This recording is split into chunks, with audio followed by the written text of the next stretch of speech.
privasi anak. Oh, ada nggak keluarga Rema yang kita mengenal orang tua seperti itu? Tidak menjaga privasi anak, jadi mempermalukan anak di depan orang lain gitu ya. Memperlakukan anak di depan orang lain. Mengkritik tapi mempermalukan anak begitu di depan orang lain maupun di keluarga. Jadi ada privasinya yang kita tidak hargai. Misalnya masuk kamar begitu ya keluarga Rema, ini masalah kecilnya ya.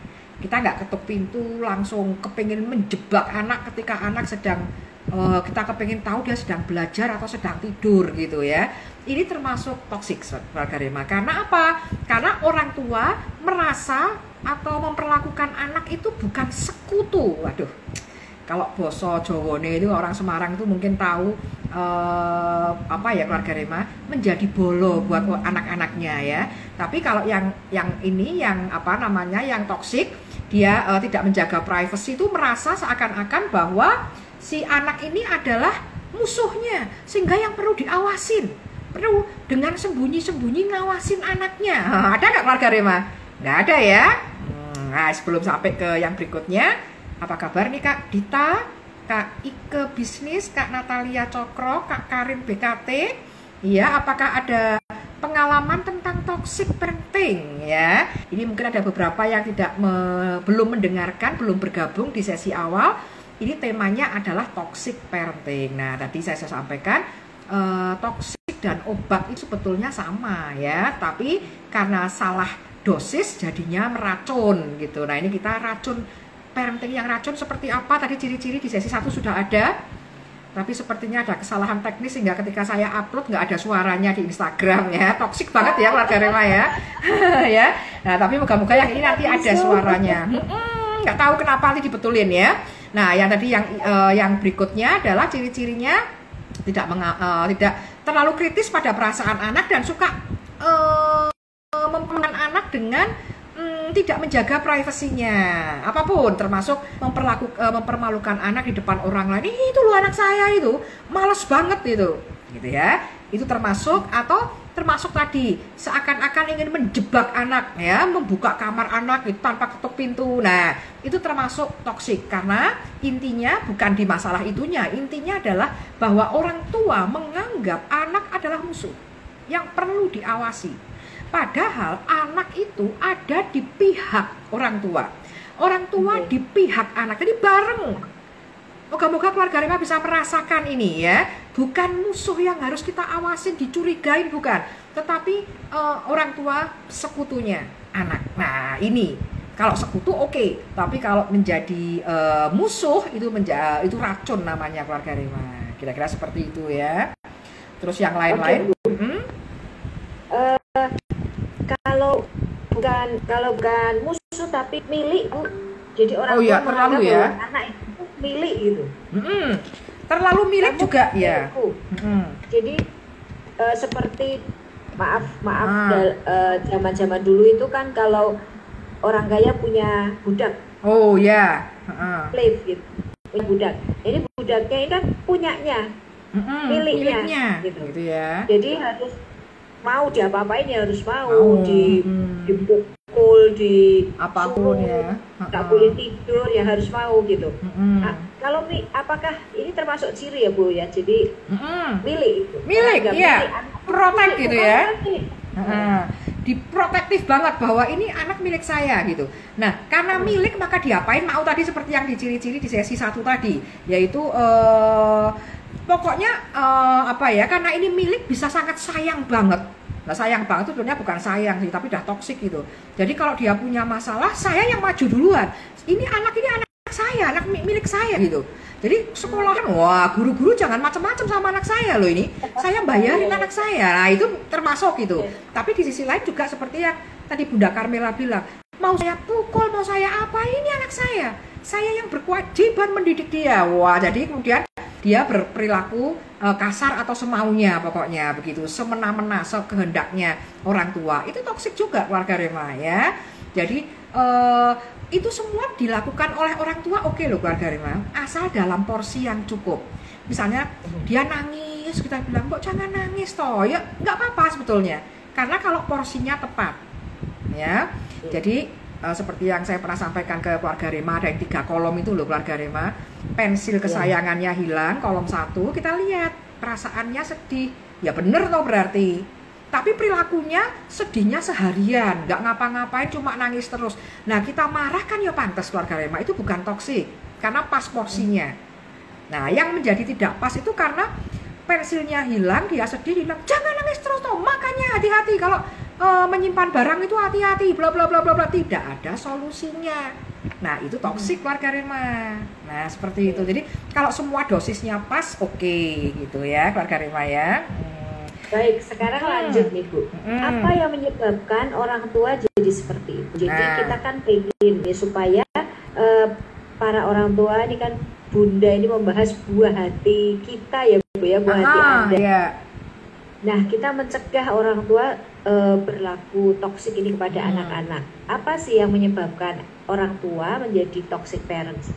Iya, apa ya yang menyebabkannya? Yang pertama karena memang nggak tahu gitu ya. Makanya harus mendengarkan siaran Bunda setiap hari Senin pukul 18 sampai 19. Jangan terlambat keluarga Rema. Itu salah satunya. Karena nggak tahu ya Bunda Carmela, betul. Karena nggak ngerti.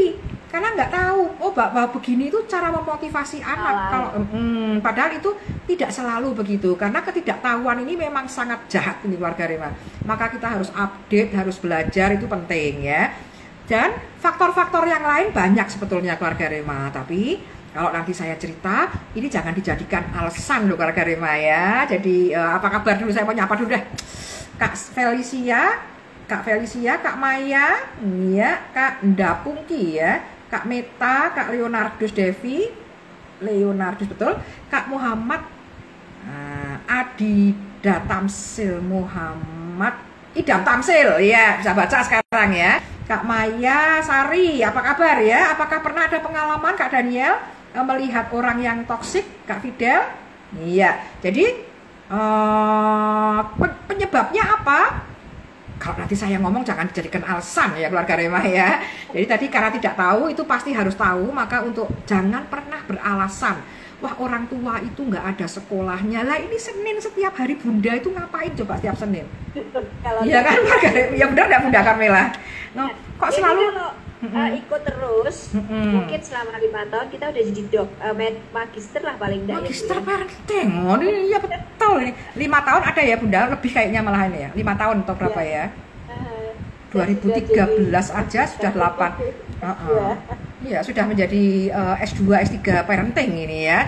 Jadi jangan alasan orang tua itu nggak ada sekolahnya lah. Ini sudah banyak loh sekarang sekolah-sekolah Zoom. Ya, Google Meet, radio, segala macam sudah parenting semua. Nggak usah alasan, ayo upgrade dan update pengetahuan ya. Kemudian yang kedua ada banyak faktor sebetulnya. Kemungkinan karena masih berendam di trauma masa lalu, belum selesai nih. Jadi seringkali kita jengkel sebagai orang tua dengan orang tua kita dulu ya keluarga Rema. Nah mestinya itu sih sudah selesai gitu, tapi kemudian dibawa-bawa terus begitu karena apa? Karena sebetulnya kita gagal dalam kehidupan ini. Oh galak saya. Jadi kalau ada orang yang tidak sesuai dengan tugas perkembangannya di masa sekarang, maka dia seolah-olah ingin kembali ke masa lalu. Nah masa lalu jadi alasan. Ya seperti bangsa Israel itu kemarin saya bilang, oh enak di Mesir dijajah nggak apa-apa, oh apa iya gitu loh. Jadi selalu ngomong, orang tuaku dulu juga mendidiknya seperti ini. Nah itu dia, karena parenting ini menurun Bunda Carmela. Nah jadi kalau kita sebagai orang tua, tidak usah menengok masa lalu. Dan kita sebagai orang tua nyadarin bahwa pola pengasuhan kita itu bisa nurun ke anak. Walaupun, ingat nih Bapak Ibu ya, keluarga Rema, saya misalnya benci banget dengan orang tua saya yang selalu mengatakan bahwa misalnya saya males ini itu, dan saya bilang awas ya, besok kalau saya punya anak nggak bakal kayak gitu. Nah keluarga pernah kayak gitu nggak? Pernah mendengar orang seperti itu? Besok kalau saya punya anak nggak bakal seperti itu. Nyatanya apa? Pas saya punya anak saya itu 3 perempuan itu ngomong, mama aku cerewetnya setengah mati, nyebelin banget. Saya ingat loh, itu kan kata-kata saya dulu waktu berjanji dalam hati, waktu melihat mama saya ngomel. Saya bilang, saya nggak mau kayak mama suka ngomel. Nyatanya saya begitu. Lah ini, menurunnya ini perlu kita potong. Mulai kita sejak jadi orang tua, kita harus cut itu, kita harus ubah pola asuhnya keluarga Rema ya. Nah, caranya gimana nih? Nah, itu salah satunya tadi. Oh, ini pernah ini Fidel jawab ini. Pernah denger kayak gitu ya? Pernah denger ya? Aku nggak mau kayak papa mamaku, nyatanya nurun. Nah, ya betul ya, pernah denger ya. Nah, jadi supaya begitu, maka tadi itu belajar sudah. Jadi kita kan sudah lebih dari 18 tahun toh Bapak Ibu. Usia kita di atas 18 tahun kan? Nah, usia 17 tahun, 18 tahun itu sudah masa-masa kita memotong dengan masa lalu. Sudah itu nggak ada kaitannya dengan masa lalu harusnya. Nggak Rima, jadi ketika usia 17-18 kita cut masa lalu, kita belajar supaya ke depan lebih baik. Jangan terikat dengan masa lalu lagi yang tidak baik. Kita boleh noleh ke masa lalu pada saat kapan keluarga Rema? Pada saat kita ingin mengingat jejak-jejak Tuhan yang memberkati kita. Betul ya Bunda Carmela ya? Tapi kalau ya, betul. Tapi kalau lihat masa lalu demi untuk melihat hal-hal yang nggak baik, ngapain, sudah maju aja gitu ya, supaya kita tidak menjadi orang tua yang toksik gitu. Nah, ciri lain nih keluarga Rema nih, selain tadi faktor penyebabnya adalah karena pengalaman masa lalu, kurang tahu gitu ya keluarga Rema ya. Pokoknya orang tua pasti bisa sebetulnya, karena orang tua adalah malaikat bukan Tuhan. Malaikat dari Tuhan buat anak-anak. Jadi pasti kita bisa mengatasi ini harusnya. Ya, keluarga Rema ya. Kemudian ciri lain ini mungkin ada ini yang rada-rada aneh ini sebetulnya, tapi ada orang tua yang saingan sama anak sendiri. Nah ini ada, ini toksik ini. Jadi orang tuanya tuh berprestasi, ya berprestasi apalah, melukis misalnya gitu ya. Tapi ketika dia terus maju untuk dirinya sendiri, tapi dia lupa memberikan stimulasi untuk anak-anaknya. Sehingga anak-anaknya tidak sesukses dia. Anaknya ada yang berbakat melukis seperti orang tuanya, tetapi karena orang tuanya terus yang maju, tidak mundur-mundur, maka anaknya lama-lama tidak bisa aktif. Sehingga kita bisa kadang-kadang melihat ada orang tua yang pinter sekali, bagus sekali dalam suatu hal, tapi anaknya mana ya? Anaknya nggak kelihatan. Anaknya justru minder di bawah prestasi orang tuanya, karena orang tuanya tidak mendorong anaknya, tidak regenerasi. Nah, ini juga toksik keluarga Rema. Itu orang tua di masa remaja. Kerajaan ya Bu ya. Jadi ingat sebuah kerajaan. Oh, ada ya keluarga, ada ya Bunda Carmela seperti itu. Sebelum Ibu Surinya lengser gitu ya. Semua anak.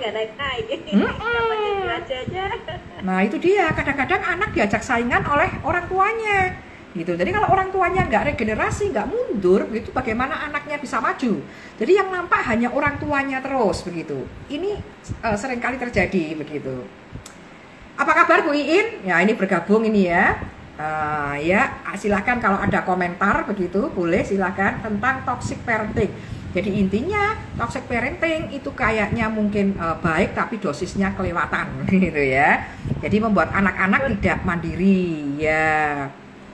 Jadi yang bergabung silakan kalau mau tanya ya, atau mungkin mau membagi pengalaman, pernah nih saya mengalami hal seperti itu atau melakukan seperti itu. Anda bisa komen di WhatsApp Radio Rema di 08122898855, dan keluarga itu juga bisa komen di Instagram Ibu Ekstri Wibowo. Iya, ya. Ini ada komentar Bu. Wah ini silakan. Seperti yang saya rasakan ini ya. Ini anak-anak saya pas lihat ini kayaknya. Ini dari kakak, saya panggilnya kakak aja ya. Kakak Iko Bisnis ya, mengatakan kalau orang tua khawatir dengan kondisi pandemi gimana ini, tapi anak usia remaja ngeyel ini ya, kumpul teman dengan alasan tugas sekolah, apakah termasuk toksik? Ini betul ya Bu Kak Ike ya, betul kalau kita kemudian merasa khawatir. Yang toksik itu adalah ketika kita hanya mengatakan tidak boleh kerja kelompok. Nah terus ngapain? Nah kalau hanya mengatakan tidak boleh tanpa solusi itu toksik. Tetapi kalau kita pakai solusi itu nggak toksik. Nah kalau pandemi masa kita, bukan berarti toksik itu yang tidak toksik itu tidak boleh melarang. Enggak boleh, kalau itu salah yang melarang. Obat itu pahit jenderal ya, obat itu pahit gitu, tapi itu menyembuhkan. Sehingga kita boleh melarang anak untuk ini itu, tetapi ada solusinya. Jadi oke, ya mungkin Kak Ika juga tahu, nggak usah kumpul dulu, tapi kita pakai Zoom. Oh, Zoom-nya error, belikan kuota internet yang full ya, itu kita nggak toksik. Jadi bukan berarti kalau kita itu berbantah-bantahan dengan anak itu kita toksik, belum tentu. Asal kita ada solusinya dan kita tetap ada di pihak anak. Kita ngerti banget anak-anak kepengen kumpul temannya, tapi ini tidak memungkinkan. Caranya seperti apa? Lah ini anak saya tadi siang gitu, ribut gitu ya, kepengen kumpul dengan teman-temannya. Tapi kondisi begini dia belum vaksin, tentu orang tua khawatir ya. Tapi ada jalan keluarnya. Gimana kalau ketemunya lewat Zoom? Atau boleh ketemu karena temennya ada yang ulang tahun, boleh kita memberikan kejutan begitu, tetapi hanya bisa sebentar saja, menyerahkan hadiah, semprot sana semprot sini, pakai masker, jaga jarak begitu ya. Setelah itu fotonya dari jarak jauh aja, sama-sama pakai masker ya, terus kemudian pulang. Nah, selalu ada saja jalan, itu tidak toksik. Yang toksik adalah ketika berhenti hanya sampai nggak boleh. Nah, terus ini gimana mah ini gini? Pokoknya tidak lah, itu nyebelin itu toksik gitu ya. Kak Ika seperti itu kira-kira ya. Iya, ada lagi mungkin ini. Oke ya, ada mungkin Kak Erika, Kak Nafa. Iya, sudah ini Bu, sudah saya jawab ya.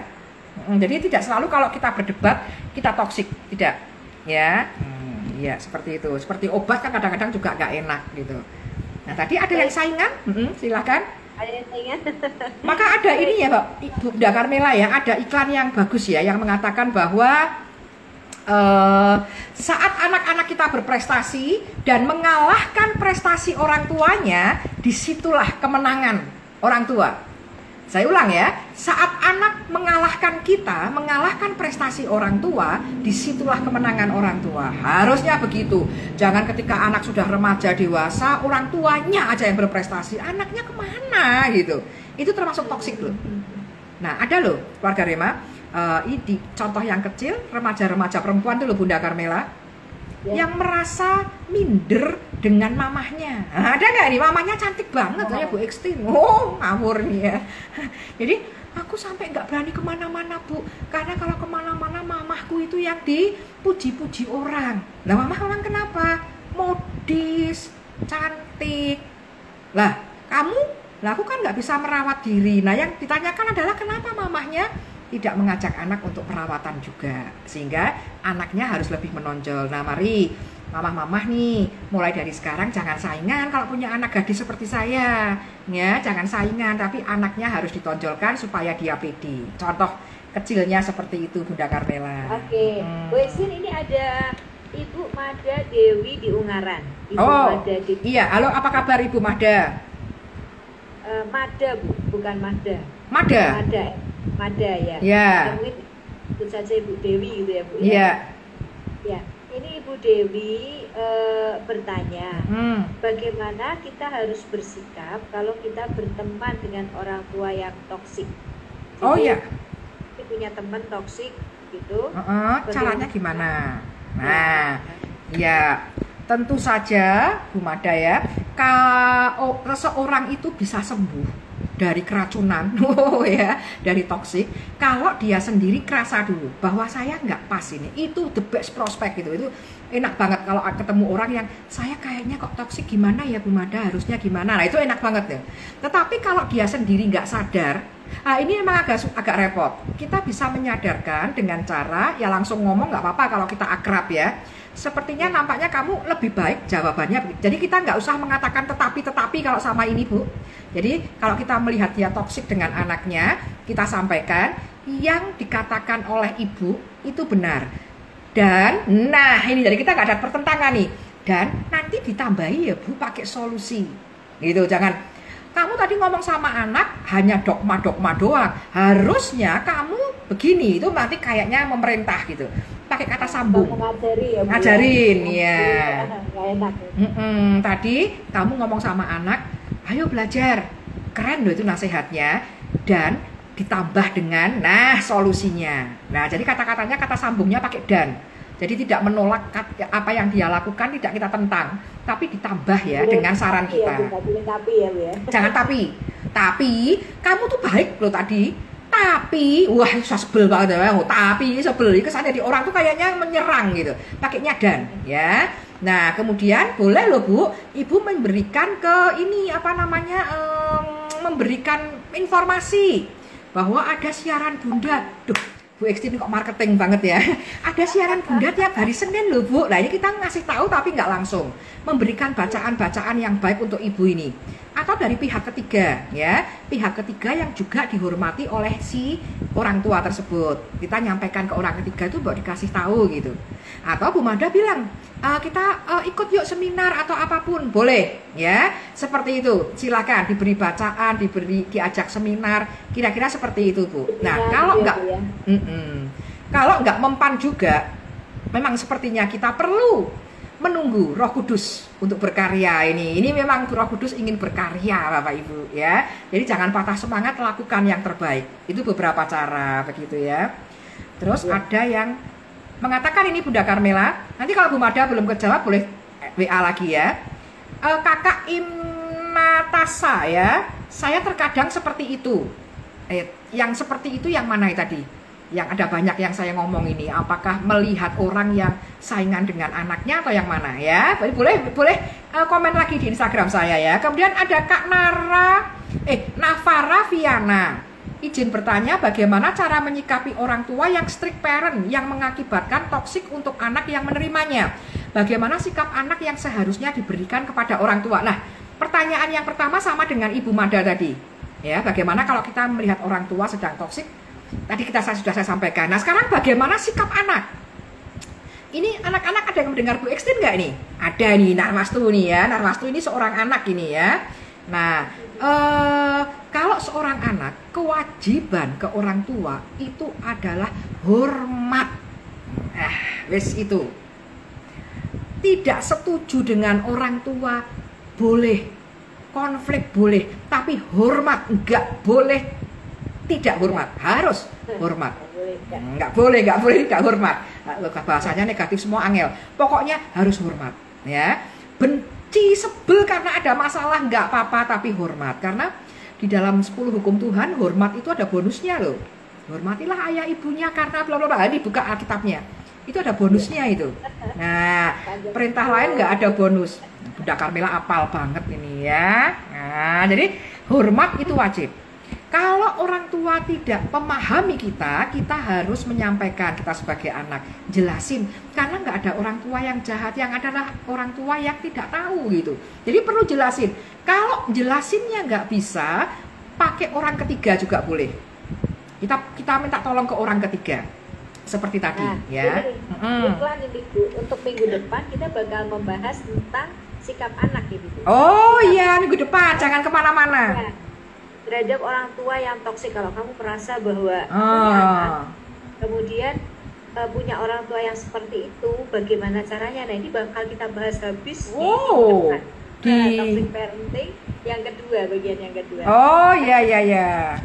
Ada yang mengomentari tadi saya sama, yaitu melihat mamah saya terlalu cantik. Nah ini Mama ngajarin supaya anak-anaknya juga cantik seperti mamahnya ya, begitu ya. Tentu cantiknya macam-macam nih, mamahnya fisiknya, anaknya fisiknya kalah ini sama mamahnya, ya prestasinya. Mamahnya harus mengelola ini mama-mama ya, supaya anaknya tetap pede begitu ya. Kemudian ada juga yang bertanya, ini gimana kalau orang anaknya tidak mau terbuka? Nah, tidak mau terbuka ini karena remaja. Kalau misalnya remaja memang nggak mau terbuka ini. Sama orang tua kan sulit. Kalau baru sekarang mau dimulai, keterbukaan anak itu harus dimulai sejak bayi. Yaitu orang tua jangan toksik, alias jangan apa tadi ciri-cirinya, jangan suka mengkritik perasaan orang, termasuk anak. Kalau anak sedih, marah itu jangan dikritik. Jangan sedih, jangan marah, bukan begitu, tapi diberi solusi.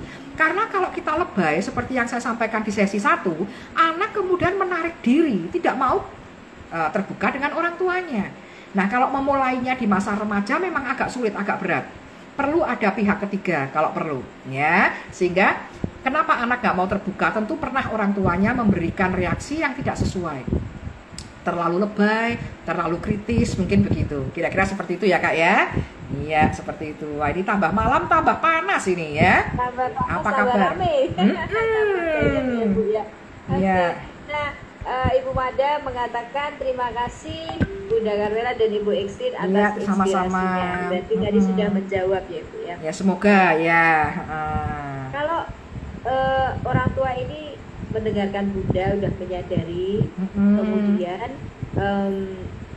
mau berubah, tapi mentok Bu. Mentok artinya jatuh ke situ lagi. Oh ya. Apa yang dilakukan, apakah memang perlu mencatat kemudian kemajuannya seberapa, atau perlu orang ketiga, perlu Bu Extin mungkin? Oh, perlu Bunda Carmela juga ya. Jadi kalau ada orang tua yang sudah berusaha jatuh lagi nggak apa-apa, itu justru nggak toksik. Nah, sudah mencoba gagal nggak apa-apa. Anak itu hatinya nggak pualam, yang dikit-dikit pecah, dikit-dikit trauma nggak. Melihat orang tuanya berusaha itu anak-anak senang, walaupun itu gagal lagi, tapi dicoba lagi, gagal lagi. Gagalnya jangan sengaja, dicoba gagal, tapi pokoknya mencoba terus. Itu justru nggak toksik Bunda Carmela.